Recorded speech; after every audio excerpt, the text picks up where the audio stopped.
este profeta Isaías, que é o tema dessa noite. Deus usou profetas, usou Isaías para alertar o povo sobre um juízo, sobre um julgamento iminente que estava prestes a acontecer devido à desobediência e devido à idolatria de um povo que deveria se manter fiel a Deus. Devido à desobediência e à idolatria de um povo que deveria ser um povo exclusivo, separado, glória, de um povo que deveria influenciar as outras nações ao invés de serem influenciados. O cenário era tão ruim, mas tão ruim, que não havia só idolatria, não havia só desobediência, mas havia também a corrupção. E presta atenção aqui, a corrupção alcançava dois níveis: a corrupção espiritual e a corrupção moral. A degradação moral e espiritual do povo que se chamava povo de Deus era tão grande que alcançou todas as camadas da sociedade. O que eu estou dizendo com isso? O alto escalão, os reis, alcançou. Os sacerdotes, os profetas, alcançou. E o povo? E o povo alcançou também, porque se alcança lá em cima, automaticamente vai ter um reflexo. Eu estou dentro do texto, eu estou aplicando aqui para você entender, para a gente entrar dentro desse tema.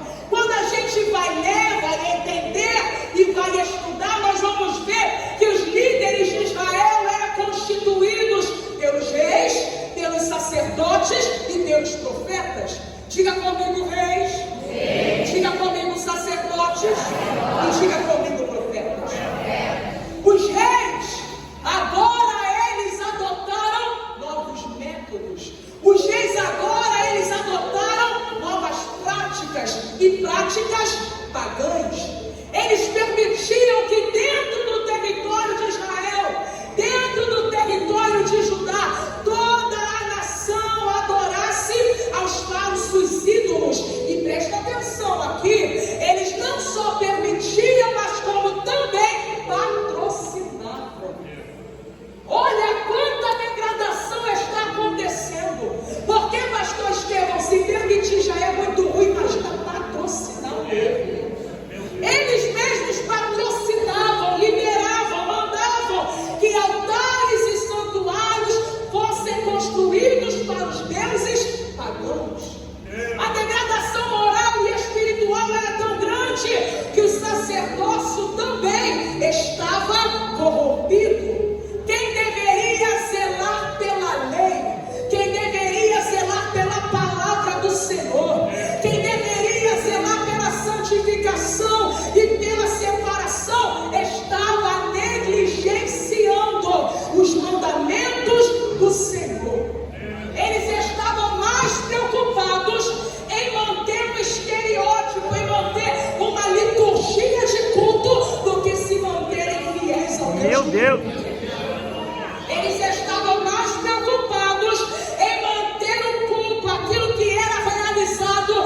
Exemplo, eu faço para o homem ver e parece que está tudo bem, mas enquanto isso, Deus, aquele que tem os olhos como chama de fogo, estava olhando e estava dizendo: eu não estou recebendo.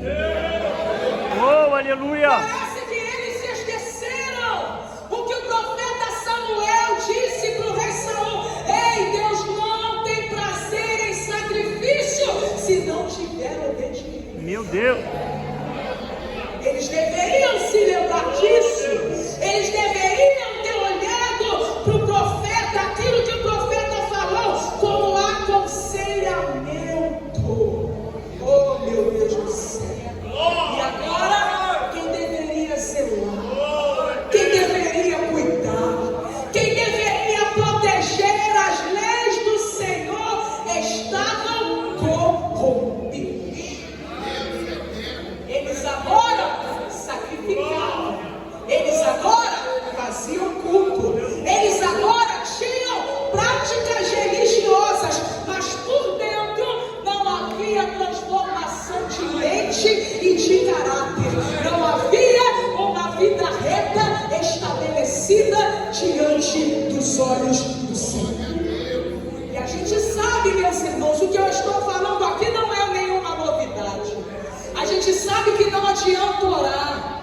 adianta pregar, não adianta cantar, não adianta fazer campanha, não adianta subir monte e descer monte, não adianta se não tiver o coração voltado para as coisas de Deus e com a vida reta na palavra.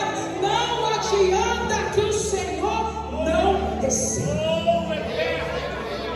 Os reis se corromperam, os sacerdotes se corromperam, e agora os profetas, missionária Tailana, os profetas estavam do mesmo modo. Ao invés de transmitirem a mensagem do Senhor para o povo, eles estavam falando, profetizando e dizendo aquilo que o povo queria ouvir. Porque uma diferença entre sacerdote e profeta: o sacerdote ele pega do povo e leva para Deus, mas o profeta ouve de Deus para passar. Não era isso que estava acontecendo. A profecia deles agora, minha irmã, era para agradar os reis. Eles falavam agora para agradar o povo, aquilo que o povo queria ouvir, falsas profecias para alcançar os seus próprios interesses. Oh, meu Deus, aleluia! Sabe por quê? Porque agradando o público que lhes ouvia, eles teriam mais prestígio. Agradando o público que os ouvia, eles teriam mais popularidade, mais acesso, mais dinheiro, mais presente. Parece que hoje não está tão diferente. É verdade. É só a gente abrir a tela do nosso telefone, a gente olha essas lives que esse povo faz por aí. Eu não sei o que acontece. Nem João na ilha de Patmos teve tanta revelação quanto esse povo em uma live de um dia só. Oh, meu Deus do céu! Alguma coisa estranha está acontecendo. E Deus conta com os remanescentes da terra. Oh, glória! Aleluia! Porque enquanto tem um povo que está se corrompendo, Deus conta com glória! Deus conta contigo para ainda pregar a palavra da verdade. Se ele procurar aqui, ele te acha, ele te acha, ele te acha. Oh, aleluia! Deixa isso pra lá e deixa eu voltar pra cá. Deus agora rouba a boca do profeta Isaías, dizendo que condenaria os falsos profetas e frustraria os seus sinais. Presta atenção, não é porque é falso profeta que não tem sinal. Abra para ela. Paulo disse o quê?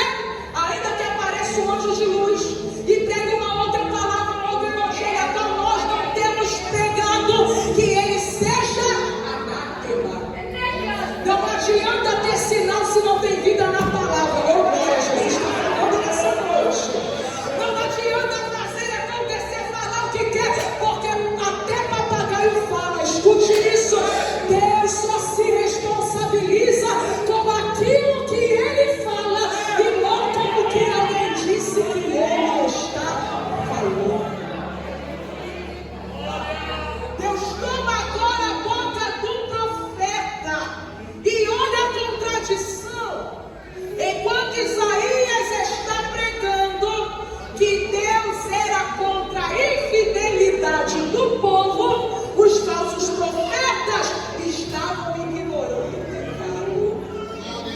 Enquanto Isaías, olha a contradição, estava pregando, sendo usado por Deus, dizendo que se não houvesse temor e arrependimento, era eminente o juízo e o castigo.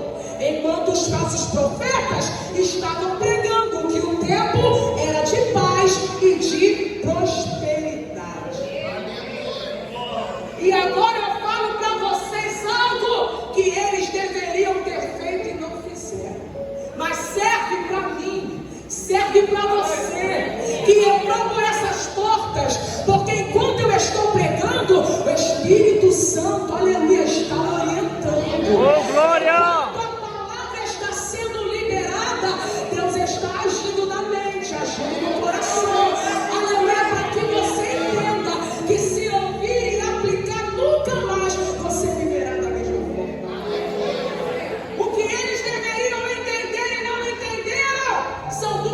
verdades.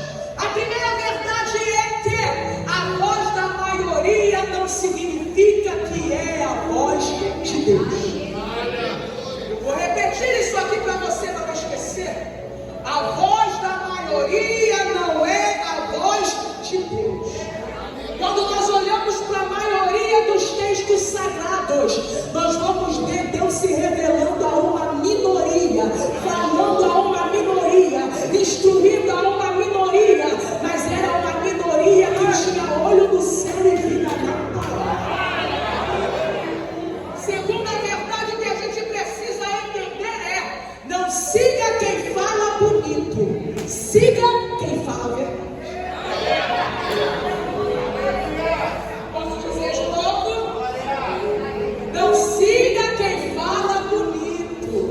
Siga quem fala a verdade. Outra verdade: prefira o confronto ao invés do conforto. Porque o conforto vai levar a nossa alma para o inferno, mas o confronto agora, na hora a gente mastiga e fala: tá amargo, aleluia, mas isso é vida para a tua vida, porque o Senhor puxa a nossa orelha. Isso é sinal que Ele ainda nos ama. E a palavra diz o que? Ser como filho zeloso e arrependa-te. Glória! Porque com muitos Deus já deixou de falar. Com muitos Deus já entregou os seus próprios caminhos. Então, se Deus fala comigo e contigo dessa forma, a gente tem que dizer muito obrigada, Senhor. Porque isso ainda é sinal que o Senhor nos ama. E isso é exatamente o que eu estou fazendo aqui. Porque não adiantaria eu pular todo o contexto desse tema, entrar logo no versículo 1 e dizer que você vai resplandecer, e dizer que Deus vai te usar, e dizer que o novo dia vai raiar. Não adianta se não tiver conserto, se não tiver vida com Deus, se não tiver obediência, se não tiver vida na palavra, vai continuar. Oh! Meu Deus! Se não olhar e atentar para os mandamentos do Senhor, vai continuar sem luz e a glória do Senhor não vai se manifestar. Quem me conhece sabe, eu não prego para a minha agenda, eu prego para o Espírito Santo e coloca na minha vida. Então corra aí, porque há uma necessidade a ser tratada nessa noite. Deus está falando para mim, Deus está falando para você. Estou dando oportunidade nessa sexta-feira de você refazer a rota. Porque se tem alguém aqui dentro que diz que é santo, já começou errado. Porque todos nós temos pecados, mas a cada dia eu melhoro mais, a cada dia eu me arrependo mais, a cada dia é preciso errar menos do que ontem e menos do que amanhã. É a luz da aurora que vai o quê? Dia após dia. É um exercício diário.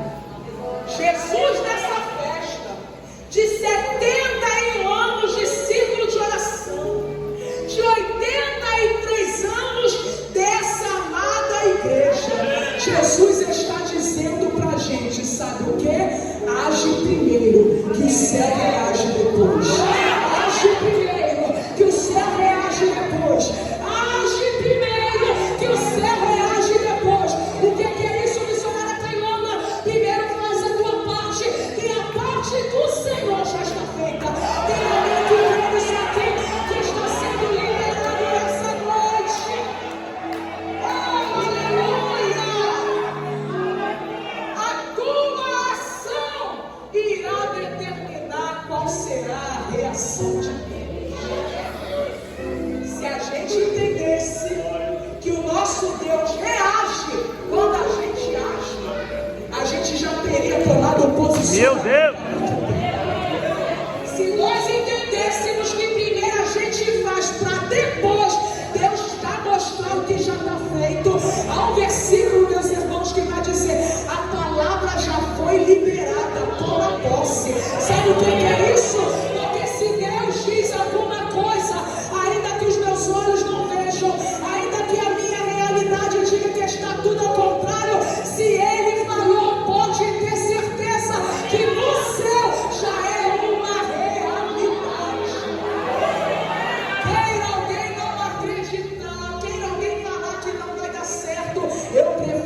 continuar crendo naquilo que o meu Senhor pediu. Tem mais alguém que concorda com isso? Então dá glória a Deus em nome do Glória a Deus.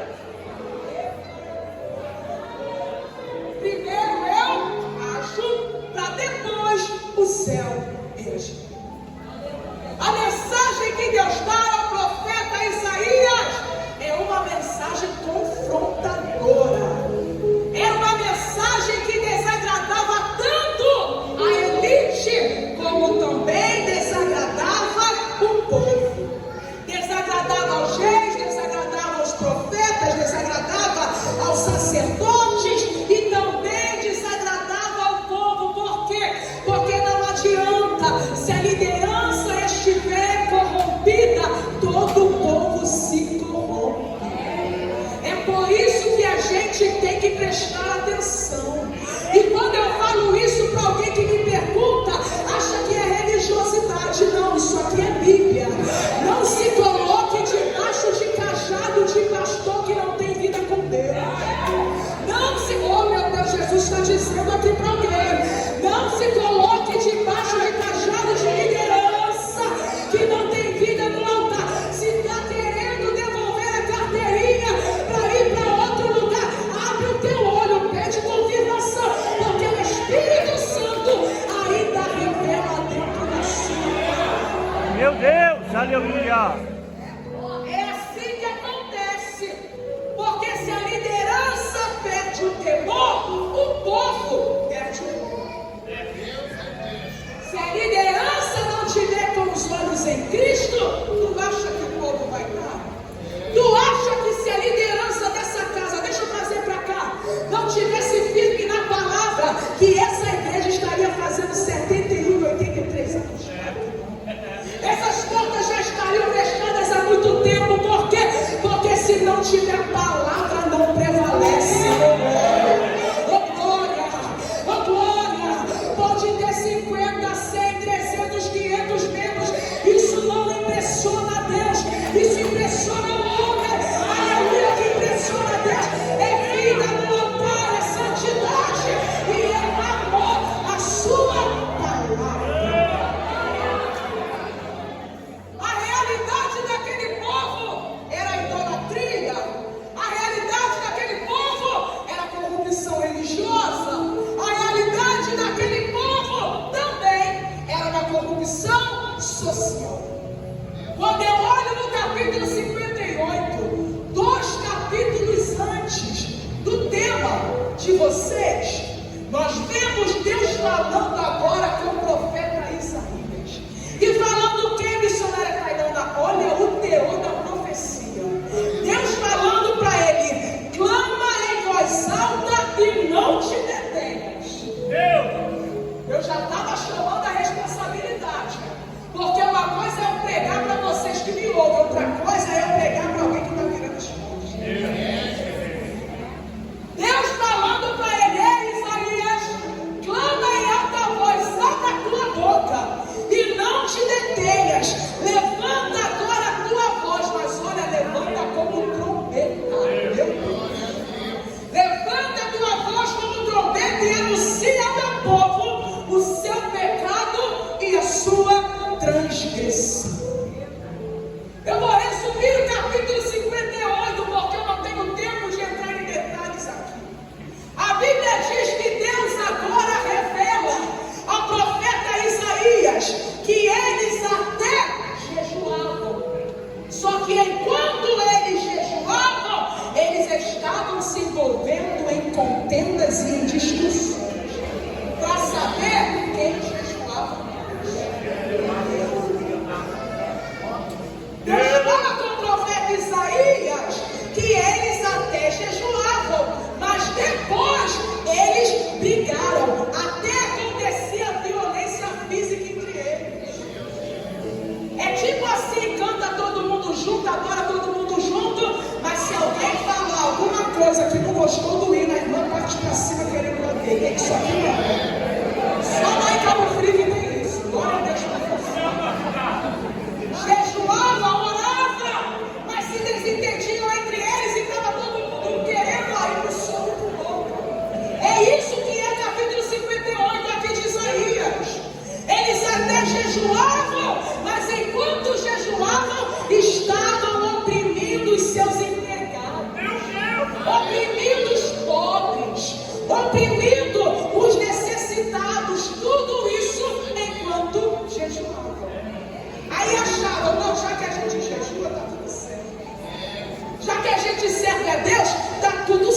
Aí o que Deus diz para ele? Ó, eu não aceito esse tipo de jejum.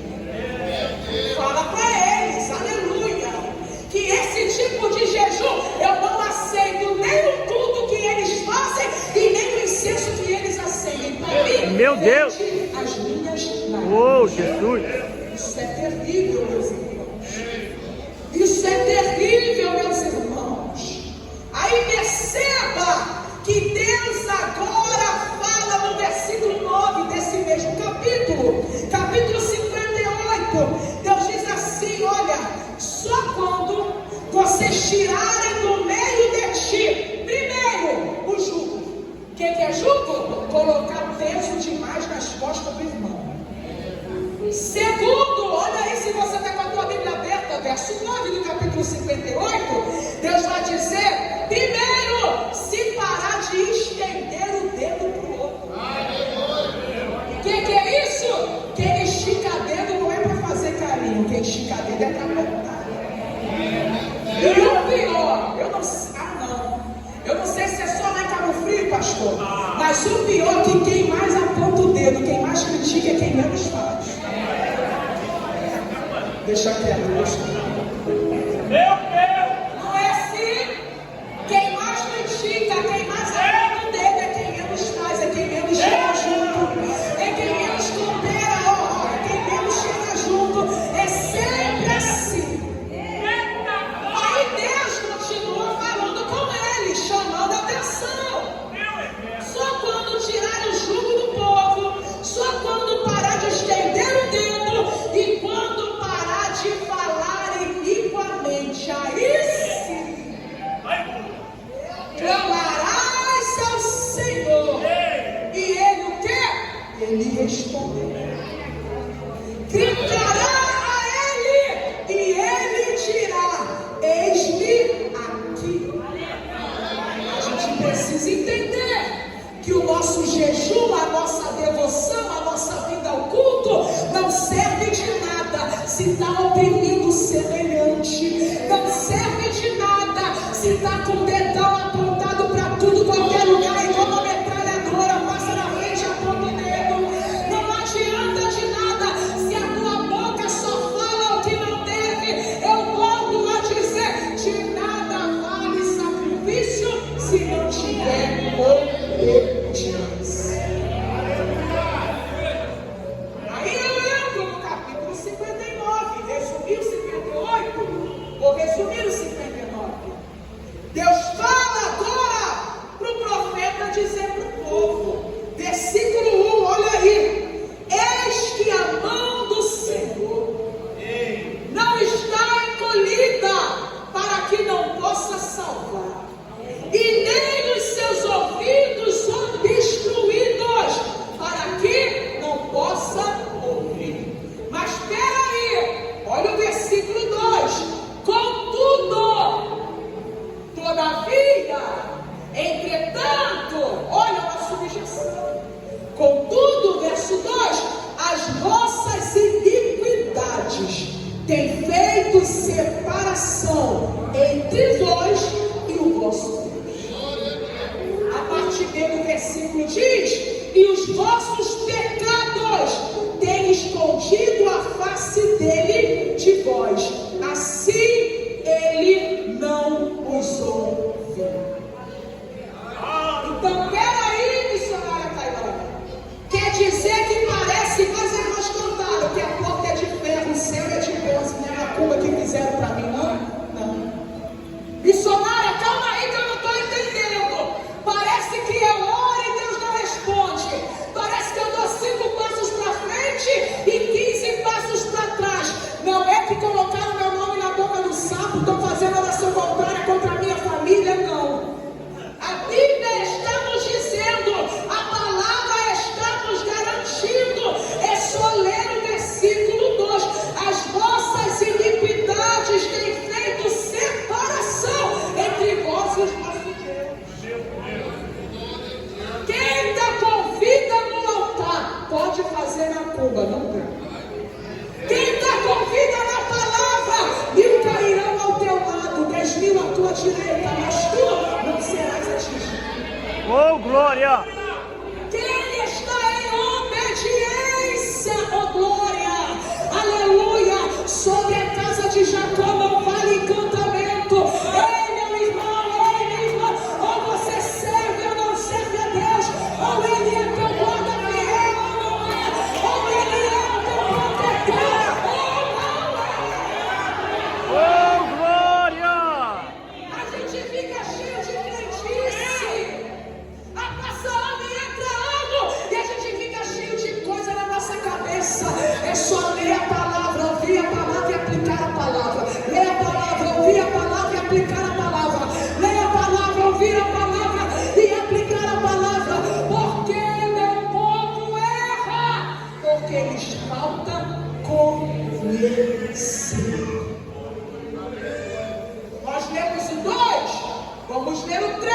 verso 3 do 59, vai dizer assim: porque as nossas mãos estão manchadas com sangue, os nossos dedos estão manchados com iniquidade, e os vossos lábios têm falado mentira, e a vossa língua tem murmurado perversidades.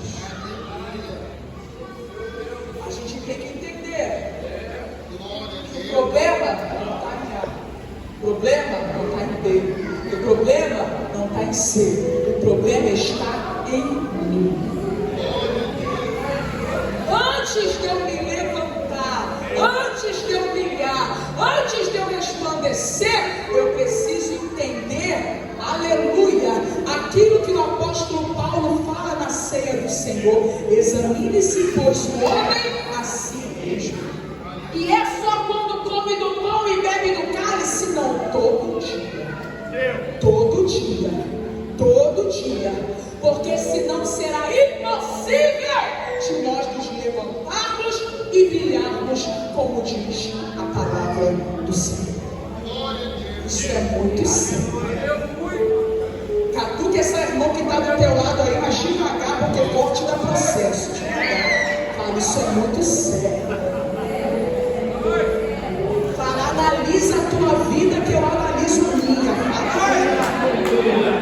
Ninguém precisa analisar a tua vida por você, não. Você faz esse trabalho. Eu faço o meu, você faz o seu. Aleluia. Oh, glória. Cada um analisa a sua própria vida. É o que eu estou pegando. A gente precisa primeiro ouvir, depois entender, depois obedecer. Senão vai acontecer conosco a mesma coisa que aconteceu com o povo de Deus. O que acontece? Não houve arrependimento. Deus faz o quê?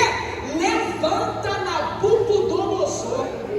Presta atenção aqui. Nabucodonosor não invadiu, não queimou, não destruiu a mando do diabo.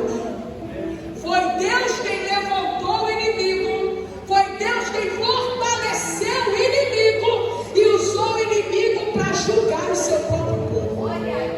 Como assim, missionária Tailana?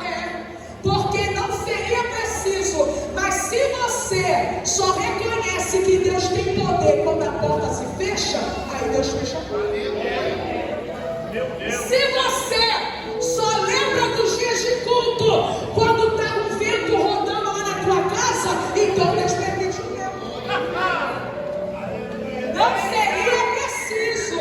Mas se você só obedece quando Deus te coloca no miudinho, então Deus vai ter que fazer. Mas Ele não vai perder a tua alma para o diabo e nem vai te dar a confiança para depois dizer que não sabia e que Deus não revelou. Sabe por quê? Porque Deus é justo. O Senhor permite. Nabucodonosor vai entrar, vai invadir. Ele queimou a cidade, derrubou os muros, tacou fogo em tudo, derrubou o templo, levou os exilados para dentro da Babilônia. Mas escute uma coisa: da mesma forma que Deus usou o profeta para dizer que aconteceria isso tudo, Deus também usou o profeta para determinar o fim da prova. Eu vou falar a mesma coisa de forma diferente para você entender. O mesmo Deus que deu início ao tempo de dor, ao tempo de luta, ao tempo de conserto, foi o mesmo Deus que determinou o fim da prova. Eu vim aqui, Ele quem estabelece todas as coisas. Ciro agora vence a Babilônia, tira a Babilônia do caminho e libera o povo para voltar para Jerusalém. E a profecia do capítulo 60 era exatamente para esse tempo. Vamos ler de novo? O tema de vocês, capítulo 60, verso 1: levanta-te, resplandece, porque já vem a sua luz, e a glória do Senhor vem nascendo sobre ti.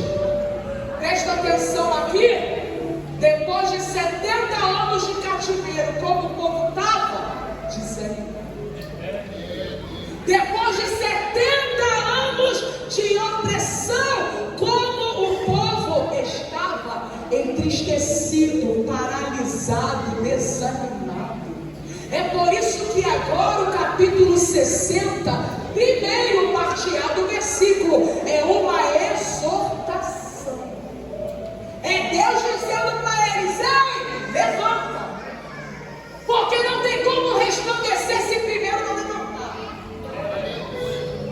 Levanta. Deus está exortando, falando através da boca do profeta que o momento era para se levantar.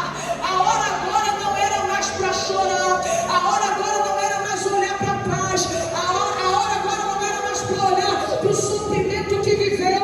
A hora era de se levantar, de se posicionar, de se manter firme, de resplandecer, de brilhar, de deixar a luz de Deus brilhar através deles, porque eles deveriam entender que agora eles não estavam mais em trevas.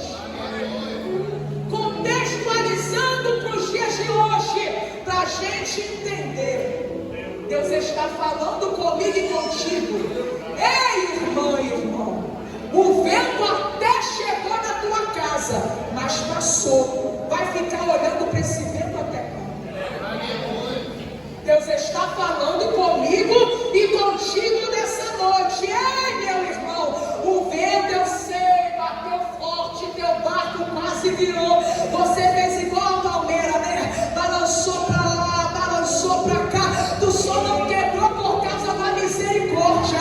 Alguém faliu, alguém ficou em luto. A casa de alguém teve algumas perdas, mas Deus está dizendo: até quando você vai ficar com a tua mente naquilo que passou, naquilo que sofreu, naquilo que viveu? Ei, Jesus já tirou as trevas, Jesus já está fazendo a mentira, Jesus já está mudando esse cenário, Jesus já está entrando com providência, e você não está vendo que o céu já começou a se manifestar. A pandemia chegou, levou alguém, mas você está hoje, tem dignidade aí, bonitona, de rosa, sentada, já dançou, já glorificou, já levantou papelzinho para um lado e para o outro. A vontade do teu inimigo era te ver debaixo de 7 palmos, mas quanto mais ele se levanta, mais Deus te levanta agora. Quanto mais ele se levanta, mais o Senhor te usa. Quanto mais ele quer que você abra a boca para murmurar, mais você glorifica e exalta o nome do teu Deus. Deus estava dizendo ao profeta para falar com aquele povo que o momento era de entender que até foram provados, mas a prova já passou, a prova já ficou para trás. Tu vai ficar carregando esse cântico até quando? Dizendo que está difícil, que teve uma infância difícil, dizendo que o marido outrora fez isso, dizendo que viveu um divórcio que você não queria. Ei, você vai ficar com esse lamento na tua boca até quando? Jesus está dizendo, usando a minha boca, para dizer para alguém nessa noite: esqueça daquilo que passou e traga a tua memória aquilo que pode te dar esperança. Tira os teus olhos do momento de dor. Eu não estou diminuindo a tua história de jeito nenhum, mas eu estou te dizendo que o teu Redentor vive e Ele é o guarda fiel da tua vida. A proposta agora é diferente. Ei, Israel, o cativeiro passou. O tempo de dor, de luta, de aflição passou. Agora é o momento de se levantar daí, mas é levantar para resplandecer. Porque tem muita gente que até está se levantando, mas não está ofuscando nada. Está levantado, mas não está influenciando ninguém. Está de pé, mas alguém não lhe fala: para estar de pé assim é melhor estar igual eu caí. Calma aí.